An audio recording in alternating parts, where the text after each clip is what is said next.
different this year, aren't you, in September? Are you having an open, isn't there something going on in September, an open? That's a conditioning? No, we have a Come Try Ringette. Ringette. It's a free event. It's on September 25th. 25th, Sunday. So it'll be an hour and a half, and it's for any girls or guys within the valley that want to come out and try the ringette game. And there'll be people there explaining to them what the game is. And What if they want to register then? it's not We a will problem. have- We'll have yeah. a registration We'll then have a for those registration. first timers. So you'll Yeah. be able to take it. Yeah. And we have the special price as well for new players the Yeah. first year. So we do have a discount on that as well. What's the turnover like? Do you pretty much get the same people coming back, or do you have much of a? Turnover's pretty good. Yeah. We do lose some and gain some. Yeah, it's mainly at the older ages you lose them. I think they get more interest in jobs, boyfriends, High school. or different high school levels. Yeah. They drop down around 14? Yeah, but at the younger ages, like last year, we had 2 teams, and all those girls came back last year because that were in it for the first year, which was encouraging because they actually enjoyed the game and they all wanted to come back and play again. So. Doesn't sound like it's overly time consuming on parents either. If you have less than a game or practically, you have a game probably every week, but Yeah, there's 1 or 2 games every week. Yeah, because we have 24 games, regular season games. There's 6 playoff games. okay. Then there's anywhere from 8 to about 18 practices. And those practices are actually included in the price of all the ice time. It's not an extra cost for the practices. So that's what's beneficial to all the players actually, because they get a lot of ice. So you're on 40 to 50 times a year? Roughly, yes. Any coaches get extra ice time? Do they try it? No? There are some that do try. They'll try to. They'll pick up some within their team, and then they'll do fundraising to get those extra ice times. But we try to accommodate as much as we can. Especially the younger divisions seem to want more ice, and they want more learning how to skate and more learning how to do the game. The older girls just want to play games.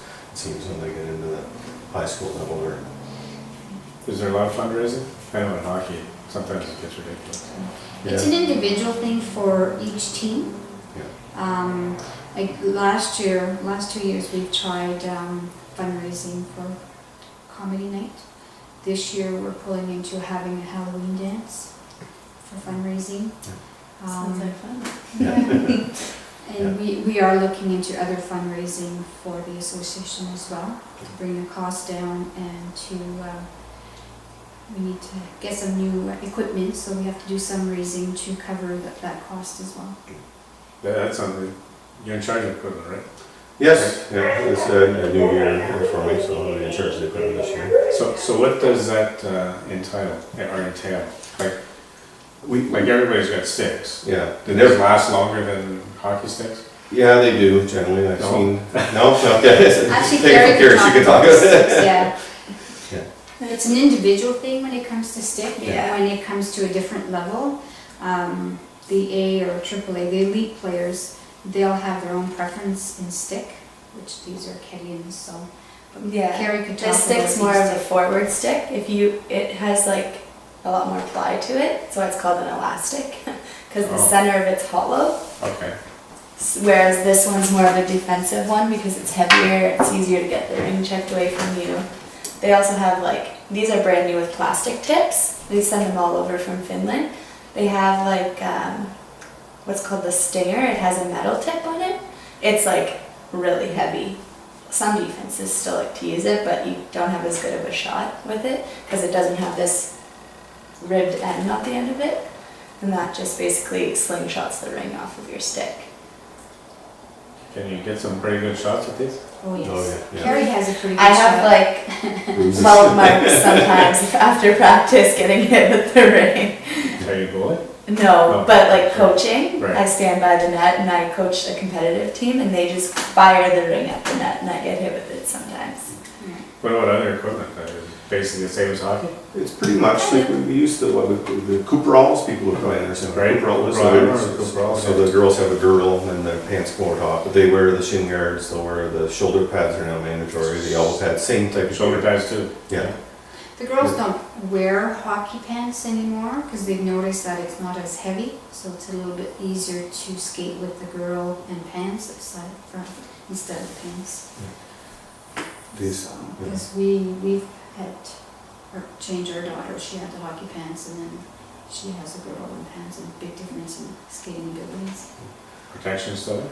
the protection's all there. Like I remember the protected. pool Yeah. But the association, we have goalie equipment for all ages, so especially at the younger ages when the kids don't really know what position they want to play, so the association will sponsor the kids and we'll give them the goalie equipment for the year.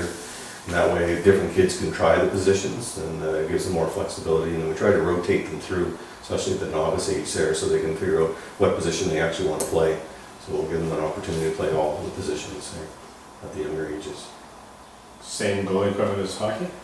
Pretty much, Pretty except much. the gloves, eh? Mhm. Sometimes they'll wear. Goalie has a trapper in the glove, like a trapper and a blocker in hockey. In ringette, you don't see a lot of goalies with trappers because it's not like hockey where you freeze the puck. No one can enter your crease in ringette, so when the goalie gets the ring, she has to toss it out. She has to throw it out? Yeah. Seconds. So she has 5 seconds to toss it So you out. want So a glove, Yes, either some yeah. of them wear like it's almost like a glorified winter glove, pretty much with padding. But other goalies wear 2 blockers, like they find it easier because you still have that hand to grab the ring.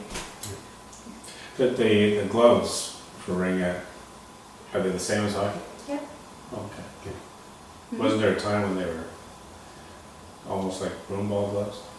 I'm not They sure, weren't, historically, or A long, like back when it was still a felt ring, like in Espanola, that kind of thing.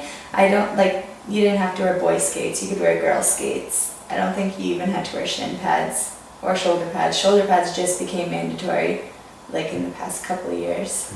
You got the Up helmet. to a different level, Yeah. eh? Neck guards and all Yeah, that the stuff. girl on the helmet's a bit different because that can, like the stick will go Yeah. through your helmet if you're wearing a Yes. hockey helmet. So you can't So wear they're it for- triangles. Okay. Yeah, your mask is made out of triangles. It's just to prevent the spearing in the facial region. Yeah, that would do a lot. Yes, it would. Very much, Yes. And this has to be pretty hard when it's on the ice. Like it must It get pretty pinches. solid after a while. Yeah. The pinches.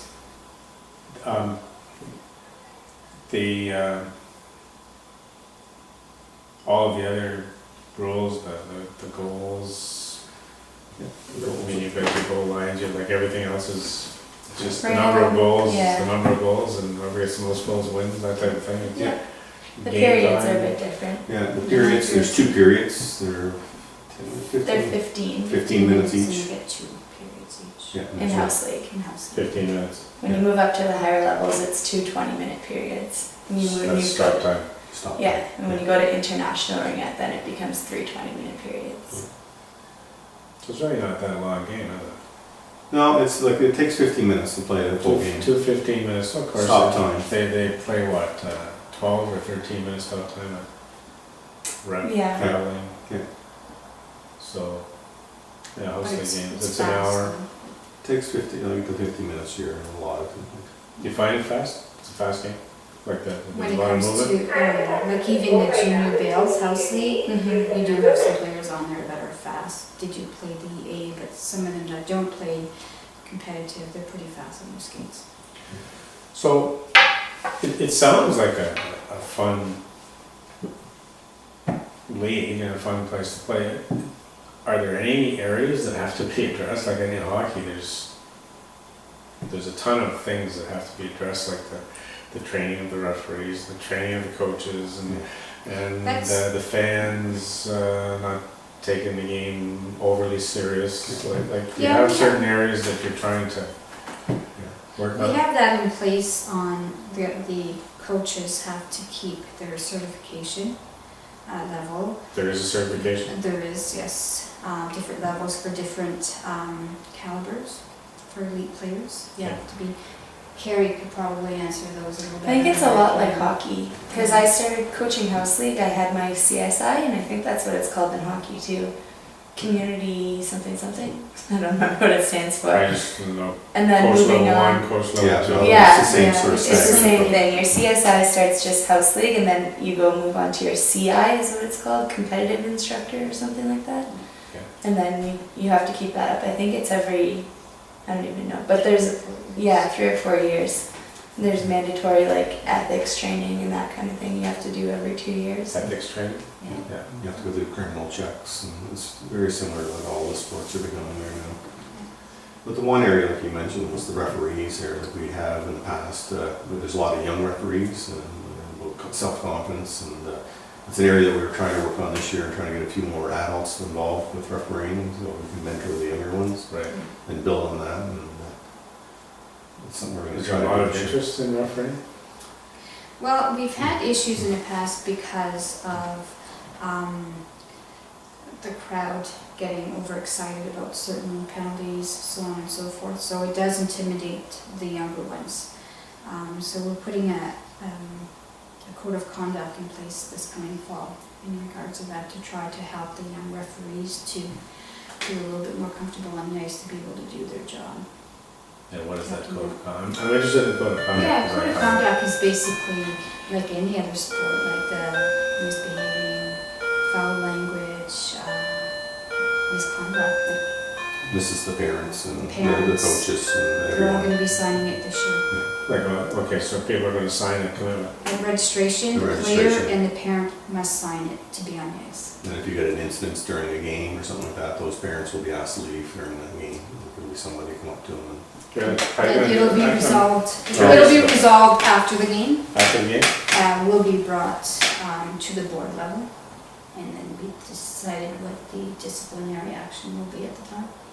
Do you get many, would you expect that there would be many serious incidents? and, you know. Like No, hockey we've is- had a few incidents like normal sport would have, but it's just to make sure that it protects everybody in the fair play on the ice, in the arena, and respect of others. Just to Whether make it's the sure coach or the people are referee reminded. or the Yeah. parent and the player, you know? It can be intimidated for the little ones on the ice. So we just wanted to make sure it's in place and everybody understand what we look for. It's not bad, it's taking this long to have to break something like that in though. Yeah. And it is a very small percentage of people that you just have to bring that in. Yeah. So it's not as bad as soccer where they have to go for No. the whole week of silence and. No. Because it seems as if the recreational part of the sport is really emphasized. Like nobody's gonna end up getting $1 million contracts out of playing ringette. No. You're not in it. Right? You're in it for the love of the game or just it's for the sport. So We've it's not- had a few people that has gone to Team Canada. Right. They were here 2 weeks ago. We had a ringette camp here in Sudbury, and we had players from Team Canada. Awesome, awesome players. Karen Duguay, she's Karen from Sudbury. Duguay, she's from Okay. Sudbury, yeah. But when players are playing at that level, where they get into the competition is when they're playing provincially or they're playing on a larger scale. And you can almost understand at that point that there's going to be a lot of excitement Yes. around the game. Oh, for sure. Mm-hmm. But they're not just playing in Valcarran in front of the parents. So. It's when you attend the tournaments out of town, it seems that that's where the girls have competition, competitiveness in their body. They're having fun, they're meeting new people, it's a new team, you don't know what to expect, right? So that's where a lot of times we see the teams bring their game on because they're not playing the same team over and over. And the parents kind of pick it up too. Oh yeah, we do. I'm guilty of it. We have the Worlds are actually coming to North Bay, In 2013. 2013. The Worlds. Yeah, so there's teams from Finland, Czech Republic. Czech Republic. USA and Canada, I Yeah. think it is. So they're all going to be playing in the north, so it's we'll have some high caliber ringette coming up actually. So I guess you would expect that might have an impact on registration then. We're hoping, and hopefully it'll bring more attention to the game and we have more people exposure to the game. Because a lot of people haven't really been exposed to the game. Like it's, my first exposure was 2 years ago, and it took me about a year or so to get used to all the rules and everything else. But it's actually a good game. It's a fair game. Kids have fun. Is it? Well, where do you play? Like, do you still play in one arena, one day a week? Like, I know when my kids were playing, ringette was I think Sundays over in the Valcarran arena. Yeah. Right now, there's, we play at the Confed Arena in the Valley, we play at Centennial, and we play in Caperville, are the three main arenas for the Valley. Then in Sudbury, they play in the Garrison Arena and Countryside Arena and Cambria. Then in Walden, they have the arena in Walden and the arena in Chelmsford. So the teams from the Valley will play in Garrison on Sunday afternoons, or they'll play in Countryside on Tuesdays. Our home games are on Sunday afternoons here, and Saturday evenings at the Centennial. Okay. So, So it's just a matter of getting, like you say, that exposure.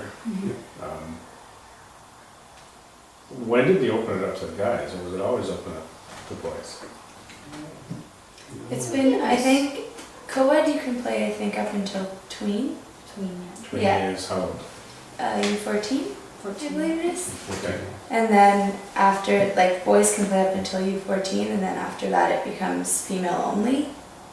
And then once you've reached open, like the 18 plus, then males can play again. Sure. Yeah. How old do they play up to again? It just opens It up? opens, just goes up to any So level. it's like an I think adult. they tried to have it's like almost like an a, adult event. yeah. There's another division, like a masters after open. I think it's like 45 45 plus. and Oh, that's really old. But Careful. What do you call me? Yeah. Yeah. So is there is an adult league? Yes. Yeah, Yeah. we have the opens and yeah, we Carrie play plays on we it. play Monday nights. Yeah. How many teams? There's 2, but there's enough girls to be 3. I think we're gonna aim for 3 this year. Okay. And you can, it's co-ed. Yeah, if boys want to play, they can play. Wow, that would, to me, that would seem like pretty neat activity. You Yeah. guys know about you're it. welcome to join. You know my team. Registration soon. I'm beyond a master. But yeah, it seems like that would be Yeah. a fun recreation league, wouldn't it? Like, because they're getting co-ed soccer, adult soccer, you know, That's right. that's Yeah. been new for the last number of years. Mhm. So that's neat. I didn't realize that there was Yeah, it's a just place that for people. to when play. you get to that age, I think a lot of the guys have already established their like hockey, and they're playing like old timers, not old timers, but like juvenile leagues, rec leagues and that kind of thing. And they, unless they have girlfriends who play ringette, probably either don't know about it or don't see the interest in it, you know. I've heard that some of the better ringette players, like the ones that are at the AA and AAA level, do play high school hockey. When I played AAA, I played house league, A, AAA, and high school hockey. 4 teams in 1 year. What That's kind of an adjustment is that to go from ringette to hockey? It's crazy. I'm a defense, and playing, like, I always like to say that ringette gave me my skating. Mm-hmm. So I would go play hockey, and I could skate, like, circles around the people, right? Just grab my puck. That's what it was. I would push the puck ahead of me, skate real fast, go get it, push it ahead of me. And whereas, like, ringette, you have to be that fast and have control of the ring, control of everything on the ice. Like, you have to be. Everybody is. Yeah. So you probably would have done better in hockey if they had let you play this. Yeah, maybe. I had the puck on my stick. Other than Yeah. that, though, it's a fairly easy transition. to go from- Yeah. I think a lot of the girls do it for ice time too. Mhm. Because high school hockey, the cost isn't as much as playing like in a hockey league out here. And the competitiveness in high school hockey is like, it's getting up there. In girls' high school hockey, There's always It's something about really playing for competitive. your high school team too. Yeah. Like it's too bad ringette isn't in high school because it would probably really pick up. yeah. Because there is, when you have a chance to play on a high school team, well, it's special. Yeah. It's, and I noticed that, with the hockey, it's a lot of kids when they get into high school, if they have a choice of playing, let's say house league or rep hockey or playing for a high school team, a lot of them do gravitate to the high school team. Mhm.